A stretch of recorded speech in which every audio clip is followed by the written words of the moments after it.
Estamos ya con nuestro primer invitado, el doctor Mauricio Alarcón Salvador. Él es el director ejecutivo de la Fundación Ciudadanía y Desarrollo. Gracias por acompañarnos, doctor. A ver si activamos cámara. Por favor, doctor. Bien, mientras el doctor activa su cámara. Bien, ahora sí estamos ya en vivo desde la capital de la República con el doctor Mauricio Alarcón Salvador, director ejecutivo de la Fundación Ciudadanía y Desarrollo.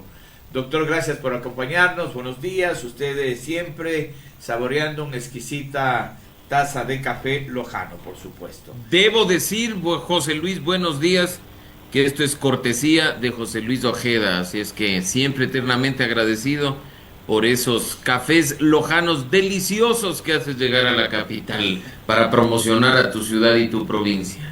Muchas gracias, doctor Mauricio. Bien, entramos en materia de análisis.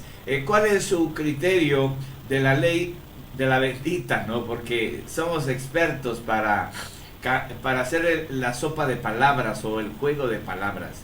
La ley orgánica para el control de flujos irregulares de capitales, que no tiene nada, absolutamente nada que ver con una ley de regulación de fundaciones o ONGs.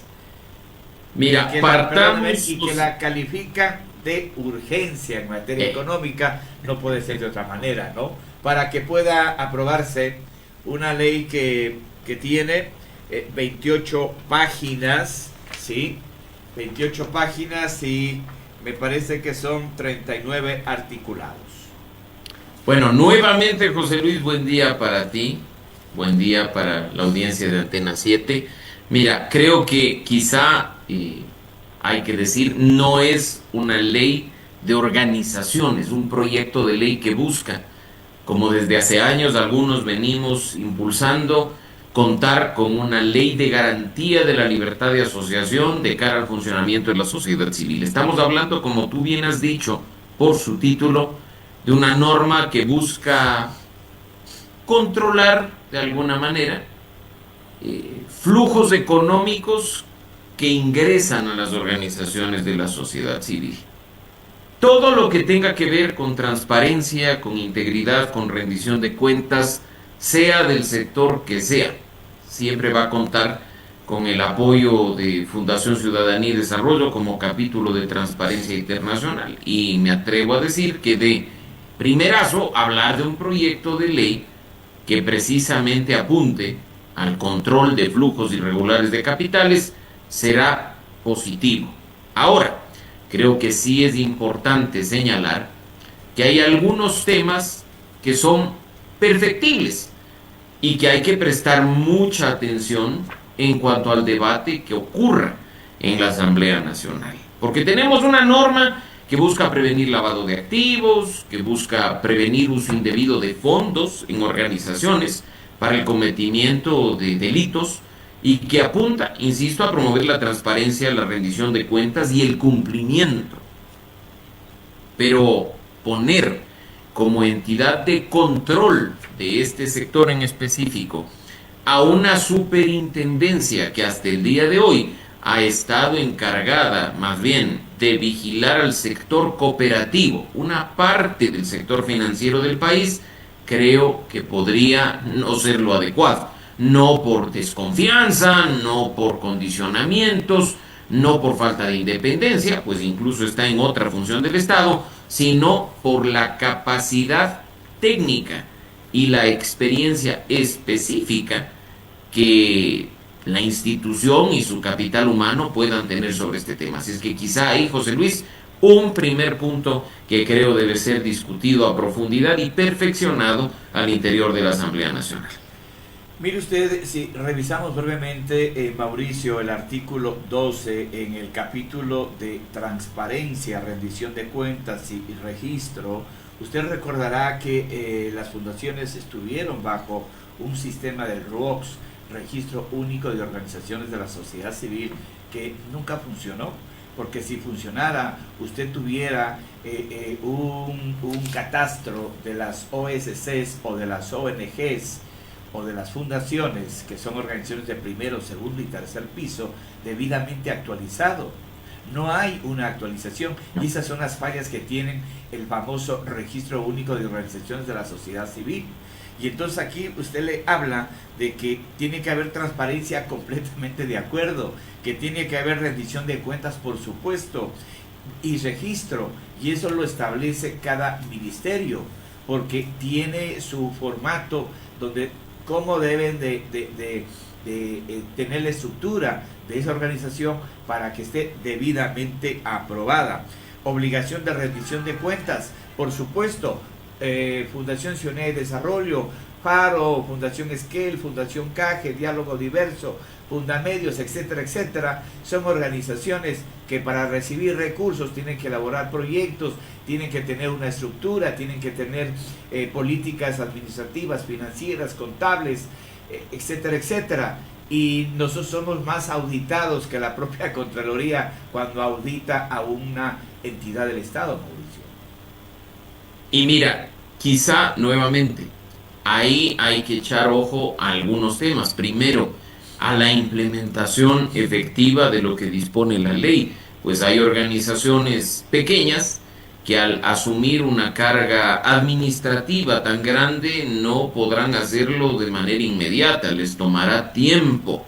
Con lo cual, José Luis, se debe, por ejemplo, incorporar acá una disposición transitoria clara que dé tiempo a las organizaciones para cumplir con lo que está ahí establecido en caso de que la norma se apruebe, porque evidentemente esa carga administrativa para organizaciones de 2, de 3 personas, organizaciones que tú has visto, que por ejemplo en nuestro ramo, el de la democracia, el de la transparencia, el de los derechos, recién empiezan a caminar en el tercer sector de este país, pueden terminar simplemente incumpliendo este tema por su falta de capacidad y enfrentar obviamente las sanciones que, como la norma establece, son no solo la suspensión de actividades, que son las más bajas, sino también la revocatoria de la personería jurídica.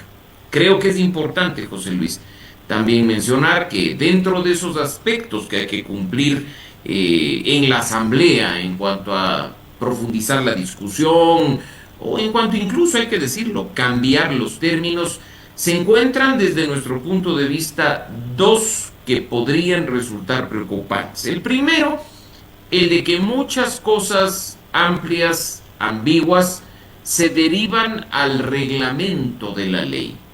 Y como tú sabes, los reglamentos se emiten mediante decreto ejecutivo, un acto unilateral sin discusión que en más de un caso, y lo estamos viendo hoy día, genera reacciones de la ciudadanía, acto que depende del presidente.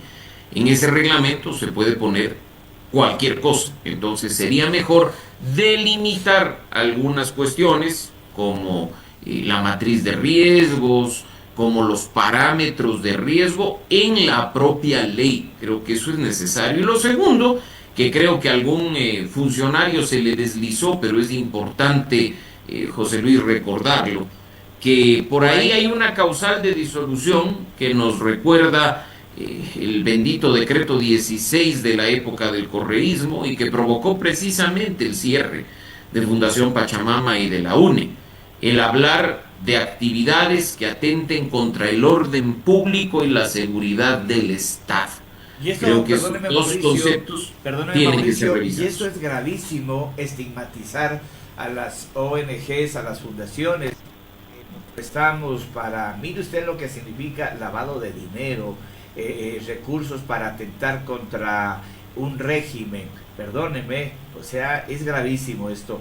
Y otro aspecto importante, Mauricio, es de que las ONG, las fundaciones en diferentes países del mundo, porque se ha recorrido en diferentes países del mundo, están en Europa, en Estados Unidos, en Centroamérica, en Sudamérica, ¿no? Hemos visto, o sea, no son empresas, no hay acreedores, no hay accionistas, ni hay utilidades. Entonces, la pregunta es, ¿qué tenemos nosotros que ver con que nos regule lo que decía usted, el sistema financiero, entrar al sistema financiero popular y solidario. ¿Qué tenemos nosotros que ver con ello? Perdónenme. Indiscutiblemente, y mira que incluso hay algo que, de nuevo, sobre la base de que este es un proyecto positivo para el país, ha dado mucho de qué hablar por no comprenderse el sentido de las partes finales del proyecto. Y creo que este es un espacio importante, José Luis, para aclararlo, porque en la parte final, tú debes haberlo visto, hay reformas a la ley de régimen tributario interno. Y uno diría, ¿qué tiene que ver? ¿Por qué una reforma tributaria si las organizaciones no entramos en lo que significa el impuesto a la renta? Y sin ser experto tributarista, esto también en alguna medida tiene que ver con nuestro sector, porque estamos hablando que esto es un impuesto respecto de la distribución o no de utilidades, cuando particularmente hemos visto que hay empresas privadas, y creo que a eso apunta, insisto, el proyecto, que en lugar de repartir utilidades, destinan, después obviamente de cumplir con los porcentajes que manda la ley, ese dinero a su propia fundación. Entonces, como una forma obviamente de puentear el pago de impuestos. En ese sentido es que pues el gobierno implemente en la parte final del proyecto una reforma tributaria que apunta al pago de impuestos sobre las utilidades no distribuidas. Así es, y en la que también se señala una tabla, ¿no?, de porcentajes que se debe de aportar. Bien, Mauricio, en definitiva, nuevamente una falla del propio gobierno, del presidente, que le costaba a él solicitar una reunión, establecer una mesa de diálogo, decir, señores de las organizaciones de la sociedad civil de Quito, Guayaquil, Loja, Cuenca, de todo el país, tengan la bondad, analicen, discutan y denme sus puntos de vista, sus aportes, para que esta ley, yo siempre he dicho, Mauricio, la política pública se la construye desde abajo hacia arriba. Las leyes no están a cargo de los famosos tecnócratas, sino tiene que ser construida desde la ciudadanía, porque si no ciudadanizamos esta ley y otras leyes, ¿qué es lo que va a pasar, Mauricio? Vamos a establecer una acción de protección como un sinnúmero de leyes que están en el tribunal, en la Corte Constitucional, Mauricio. Mira, indiscutiblemente, y creo que ahí es donde no juega a favor el hecho de tener temas tan importantes como este tramitándose con urgencia en materia económica, José Luis, porque tú sabes que la Constitución manda que este tipo de proyectos se evacúen en 30 días. Así es. Y la Asamblea Nacional, en este caso, quizá en las mejores condiciones, destinará unas pocas horas para recibir en Comisión General a grupos que quieran aportar, a organizaciones que quieran emitir criterio. No habrá una adecuada socialización, como denominan ellos, mientras se discute el proyecto. La comisión tiene que correr, así es que en definitiva creo que no le sienta bien al país tratar este y temas previos que ya han sido aprobados por esta vía express. En todo caso, por supuesto, creo que habremos organizaciones, y hablo por Ciudadanía y Desarrollo en especial, que buscaremos contribuir para que si esta norma va a ser aprobada, lo sea efectivamente para cumplir con su objetivo, el de combatir las economías ilícitas, y no para terminar siendo un instrumento útil para el poder político, para perseguir, para silenciar, para hostigar, como en su momento fue para la Revolución Ciudadana el decreto 16. Bien, Mauricio, muchísimas gracias por este tema que es muy preocupante, no solo para las ONG, sino para el país en general, porque si hay cooperación internacional, y usted lo sabe, en el momento crítico que está viviendo las OSCs, luego de que se cortara todo tipo de apoyo de cooperación internacional proveniente de los Estados Unidos y todas las agencias de cooperación, pues viene, como dice, claro, las fundaciones tienen dinero supuestamente, tienen cooperación de Europa, de diferentes países, entonces vamos hacia ellas, ¿no? Y otra cosa es la realidad a la que estamos atravesando, Mauricio. No es fácil. Definitivamente. Recursos, para contribuir no a las personas que estamos al frente, sino a los proyectos y programas de cualquier índole que contribuyen al desarrollo humano, social, económico, productivo. Las OSCs llegan donde el Estado no llega. Debe de preguntarse el presidente, el gobierno y la asamblea cuánto es el aporte humano, técnico, económico, financiero que se da al Estado como tal. Así es, José Luis, y sobre todo habemos organizaciones que no le tememos a los controles porque los cumplimos, que no le tememos a los procesos porque estamos permanentemente sometidos a ellos, que no tememos rendir cuentas porque tenemos todo como manda actualmente la regulación. Así es que la transparencia, la integridad y la rendición de cuentas siempre serán positivas para nuestro país y para nuestro sector. A trabajar para que este proyecto de ley se pula, quede de la mejor manera posible, a esperar y a estar muy atentos también, por favor, del debate al interior de la Asamblea Nacional para que a grito pelado no terminen metiendo disposiciones que no tienen nada que ver con la materia y pues por supuesto a trabajar para que nuestro sector se fortalezca y para que sigamos haciendo las cosas de la mejor manera posible para construir un Ecuador más democrático, más justo y más transparente. Muchas gracias. Mauricio Alarcón Salvador, director de Fundación Ciudadanía y Desarrollo.